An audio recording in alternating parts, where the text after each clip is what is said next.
Assalamualaikum warahmatullahi wabarakatuh. Pada pertemuan kali ini kita akan membahas masalah koordinasi dalam organisasi pemerintahan. Nah, namun sebelum itu yang perlu kita ketahui dan kita pahami adalah apa sih yang dimaksud dengan atau bagaimana sih komunikasi dan koordinasi. Jadi bagaimana hubungan antara komunikasi dan koordinasi. Nah, kita melihat di sini bahwa komunikasi itu tidak terlepas dari yang namanya koordinasi. Nah, atau biasa dikatakan dengan kata lain, komunikasi dan koordinasi itu menjadi satu kesatuan kerja dalam menjalankan program kerja. Nah, sehingga dalam fungsi dalam organisasi itu dapat berjalan dengan baik dan lancar. Kenapa? Karena dengan adanya komunikasi dan koordinasi. Nah, baik dari atasan ke bawahan maupun sesama bidan dan staf. Nah, sehingga dengan adanya komunikasi dan koordinasi, semua program kerja itu dapat diselesaikan. Nah, selanjutnya namun ada beberapa hal yang juga kita harus ketahui dan pahami dalam koordinasi dalam organisasi pemerintah, yaitu adalah konsep dasar koordinasi organisasi. Nah, ada 5 yang kita akan bahas di sini, kita jelaskan, yaitu pertama pengertian koordinasi, tipe-tipe koordinasi, sifat-sifat koordinasi, asas koordinasi dan ciri-ciri koordinasi.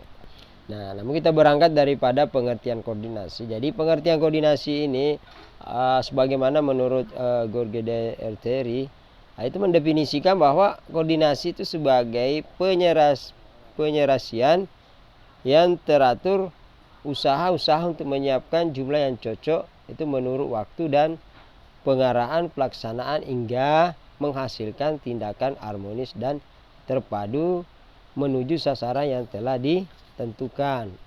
Namun ada juga menurut EFL Breaks, nah, atau ditulis dengan dikutip oleh Asibuan 2007, mengatakan bahwa koordinasi itu adalah mengimbangi dan menggerakkan tim dengan memberikan lokasi kegiatan pekerjaan yang tepat untuk menjaga agar kegiatan itu dilaksanakan dengan keselarasan yang semestinya di antara para anggota. Namun banyak lagi pengertian-pengertian koordinasi lainnya oleh para pakar, namun ini sudah mewakili tentang pengertian koordinasi.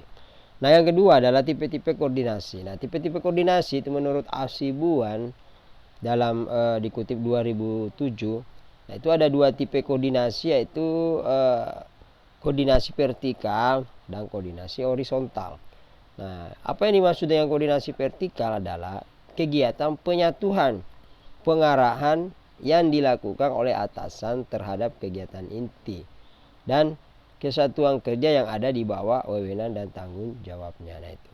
Sementara koordinasi horizontal itu adalah mengordinasikan tindakan atau kegiatan penyatuan dan pengarahan yang dilakukan terhadap kegiatan-kegiatan dalam tingkat organisasi atau aparat yang setingkat. Nah, itu.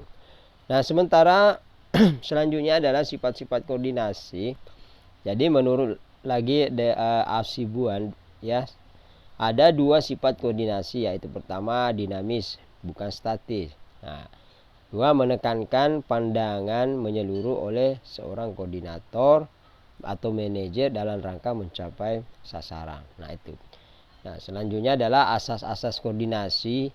Sebagaimana kita ketahui bahwa koordinasi itu hanya meninjau suatu pekerjaan secara keseluruhan. Sehingga asas koordinasi itu adalah asas skala atau hierarki. Nah, artinya apa? Bahwa artinya koordinasi ini dilakukan menurut jenjang kekuasaan dan tanggung jawab yang disesuaikan dengan jenjang yang berbeda-beda satu sama lain. Atau tegasnya di sini bahwa setiap atasan atau koordinator harus mengordinasikan bawaannya langsung, ya. Nah, itu. Sementara yang selanjutnya adalah ciri-ciri koordinasi. Nah, ciri-ciri koordinasi ini menurut Andayanindrat yang ditulis yang di 1985 itu, bahwa koordinasi ini mempunyai ciri-ciri, yaitu pertama ada tanggung jawab, adanya proses pengaturan secara teratur usaha kelompok, konsep kesatuan tindakan, dan tujuan koordinasi adalah tujuan bersama. Nah, itu ada 5 ciri-ciri yang digambarkan oleh Anda Yaninrat. Nah, itu. Dan sementara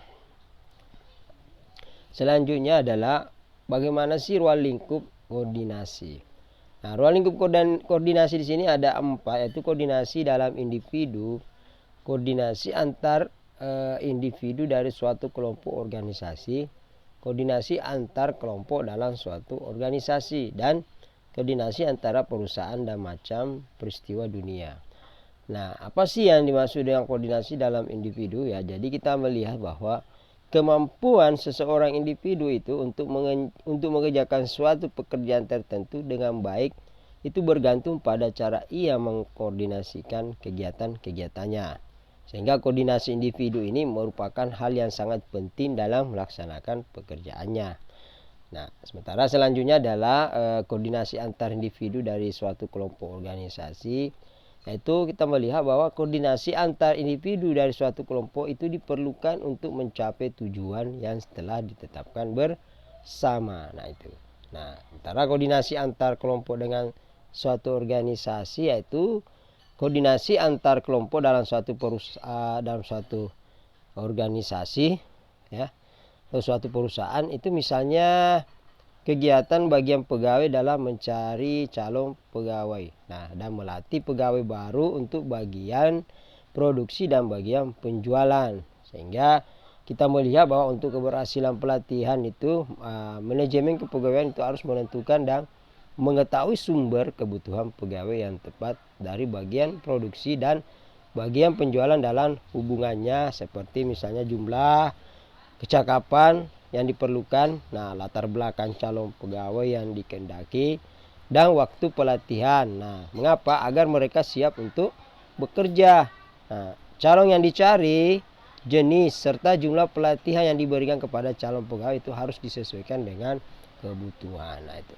Nah, sementara yang terakhir adalah koordinasi antara perusahaan dan macam perusahaan dunia. Ya, di sini adalah bahwa tidak ada organisasi atau perusahaan yang dapat berdiri sendiri, karena perusahaan selalu mempengaruhi dan dipengaruhi oleh kekuatan-kekuatan dari luar. Nah, misalnya seorang pemilik pabrik baja itu harus mengkoordinasikan kegiatannya dengan ekonomi nasional dan tidak mengesampingkan tindakan hukum pemerintah dalam daerah, ya. Nah, tidak mengesampingkan tindakan hukum pemerintah dalam daerah di tempat organisasi perusahaan itu didirikan. Nah, oke. Itulah yang sempat saya sampaikan pada pertemuan kali ini. Mudah-mudahan apa yang saya sampaikan bermanfaat bagi kita semua. Sekian. Assalamualaikum warahmatullahi wabarakatuh.